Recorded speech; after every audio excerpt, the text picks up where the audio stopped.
Todos los años mueren más de medio millón de personas en conflictos armados. Más del 80% de esos muertos son civiles. Un número que disminuiría si hubiera menos herramientas para provocarlas, si hubieran menos armas. Creadas y distribuidas por grandes potencias mundiales, su papel es devastador. España es el séptimo exportador mundial, gracias en parte a la ayuda del gobierno. Lo que se ha dado es un esfuerzo para que las empresas españolas que se dedican a la fabricación de armamento puedan vender sus productos fuera, ya que no pueden venderlos aquí. Entonces, ha habido pues muchas situaciones en que los distintos gobiernos han actuado un poco como agentes comerciales en el exterior de las empresas españolas de armamento, facilitando de alguna forma o abriendo el camino hacia esas operaciones. España ha modernizado el ejército en los últimos 10 años, dando grandes beneficios a los productores del sector privado en el país, muy vinculados con el gobierno. No tengo un ejemplo más claro que el actual ministro de Defensa, Pedro Morenés, que proviene de las empresas armamentísticas, es decir, que antes de ser nombrado ministro de Defensa formaba parte con cargos importantes de los consejos de administración de varias de las principales empresas de armamento españolas. Es imposible que ahí no haya, digamos, una influencia. La modernización ha sido positiva para algunas cuentas bancarias, pero no para las cuentas de un país que se dedica al mantenimiento de la paz. Lo que se produjo es una compra masiva de armas en el marco de programas europeos, que son grandes armas de combate, por ejemplo, los cazas, los Eurofighter, los carros de combate Leopard, etcétera, que han sido muy costosos, que han generado al Ministerio de Defensa una deuda que está ahora en torno a los 32.000 millones de euros con las empresas del sector, y que por el otro lado son sistemas de armamento que España difícilmente va a utilizar. La opacidad en las ventas de armas es grande, pero hace unos años se aprobó una ley de transparencia con la que se controla a quién va destinado este armamento. Pero existen vías para ocultar al destinatario real. Por ejemplo, vender a países rodeados de conflictos armados para que redistribuyan. Ghana, un país pequeño, ubicado en África Occidental, es todos los años el principal destinatario de armas de caza y tiro deportivo y municiones desde España, con cantidades que van en torno a los 3 millones de euros anuales. Estamos hablando de más de 25 millones de euros en cerca de 30 en los últimos 10 años. Bueno, ¿alguien se puede creer que en Ghana haya tantos cazadores?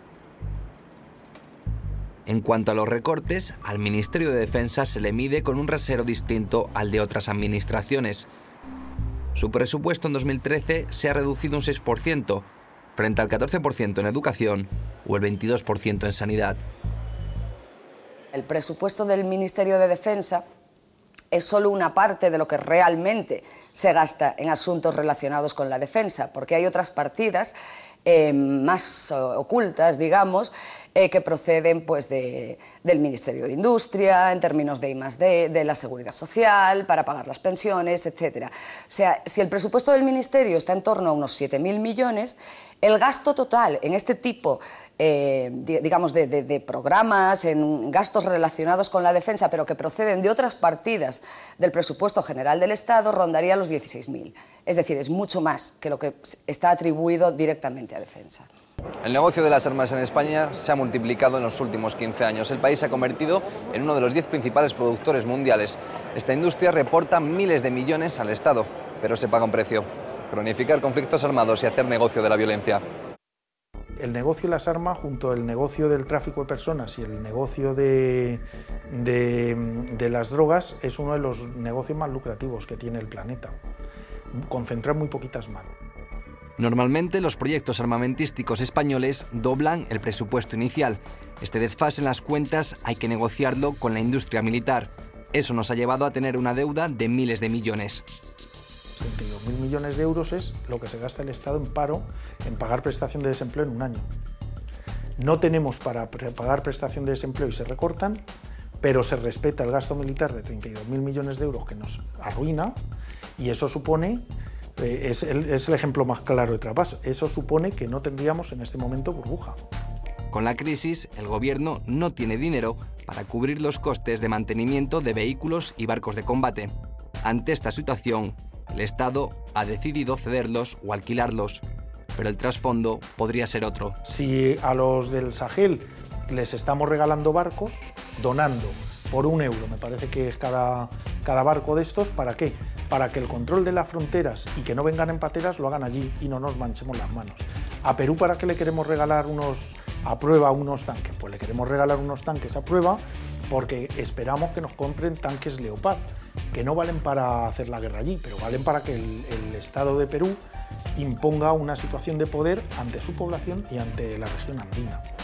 Según los expertos, 7 de cada 10 euros de gasto militar están ocultos, pero ninguna voz desde las formaciones del Estado ha denunciado la situación. Ningún partido tiene en su agenda acabar con el gasto militar.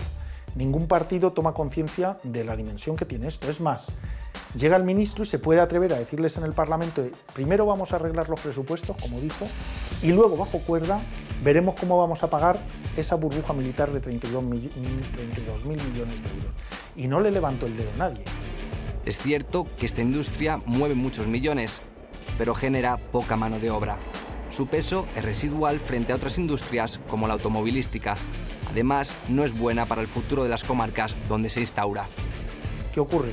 Que genera una dependencia regional o de la zona y que hace que no tenga un crecimiento alternativo, un desarrollo de otras características, con lo cual cuando lo militar se viene abajo, como ha pasado en Oviedo ahora en fábricas de armas en distintos sitios, el paro aumenta de una manera exagerada sin que haya una alternativa al militarismo. El elevado gasto en material militar también tiene que ver con el armamento que se compra. Un armamento caro que no es el adecuado para una misión de paz.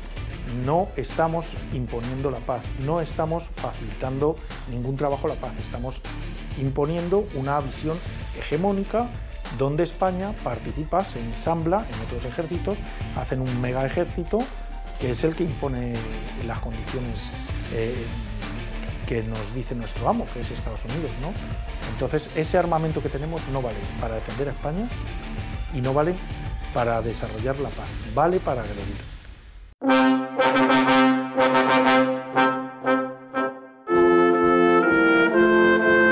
Solo la Unión Europea tiene un marco regulatorio de las exportaciones de armas. En él se impide que se exporten armas a países que se encuentran en conflictos armados, pero no es suficiente para algunas organizaciones ante la falta de ética de los países. Normalmente los países hacen sus trampas para poder exportar a lugares donde, según la ley, ya no solo principios éticos, la ley impide hacerlo. Por lo tanto, el comercio es uno de los sectores más oscuros que hay de todos los que conocemos. Y bueno, pues después de muchos años llegamos al convencimiento de que incluso con leyes de transparencia se nos escapan casos, casos muy graves, vamos. Nunca sabremos si un arma que es exportada a un país luego no es reexportada a otra zona en conflicto. Esto puede ocurrir cuando exportas a Estados Unidos, por ejemplo. Tú no sabes si las armas de Estados que vas a Estados Unidos luego van a Irak o a Afganistán, por ejemplo, ¿no? Entonces es muy difícil, una vez que salen de España, garantizar que van al destinatario, ¿no? Y esto es muy peligroso, ¿no? Pero este código de conducta es un avance. La supresión de los ejércitos no se plantea, ya que es un sector estratégico que cumple con más funciones aparte de la intervención en guerras. Pero, ¿sería bueno la reducción de su volumen? Empezar a reducir de manera paulatina los gastos que tenemos en temas militares, en entramados militares. En la medida que vayamos reduciendo esos gastos, muchos de los conflictos que detrás tienen también un incentivo pues, del negocio que en sí mismo es la guerra, pues irían desapareciendo, se irían diluyendo en parte. Ecologistas en Acción lleva años promoviendo la reducción en el gasto militar a través de la objeción fiscal. Destinan un porcentaje de los impuestos de la declaración de la renta a organizaciones en favor de la paz. Bueno, pues la Administración la estrategia que tiene es ignorar el hecho de la desobediencia civil como si no existiese. Cuando a ti te mandan una revisión pues, de la declaración de la renta en la cual pues, tú has hecho objeción fiscal, simplemente lo que te dicen es que esa casilla es errónea, que por ejemplo no te puedes hacer una desgravación por madre y que bueno, pues que tienes simplemente que volver a pagar esto. Ellos hacen como si fuese un error administrativo, cuando es obvio que no es un error administrativo, entre otras cosas porque tú metes una carta explicando lo que vas a hacer, por qué lo vas a hacer y bajo qué premisas éticas lo estás haciendo. Está demostrado que las armas son un negocio, pero cuando hablamos de comercio de armas no hablamos de libre mercado. Es el gobierno el que filtra las operaciones y es su responsabilidad determinar si importa más el dinero o la vida de las personas. La aspiración de Greenpeace y de otras organizaciones que trabajan en el ámbito de la paz es que esta nos podrá ser posible mientras existan las herramientas para producir guerras. Y el elemento básico, evidentemente, es el comercio de armas, ¿no?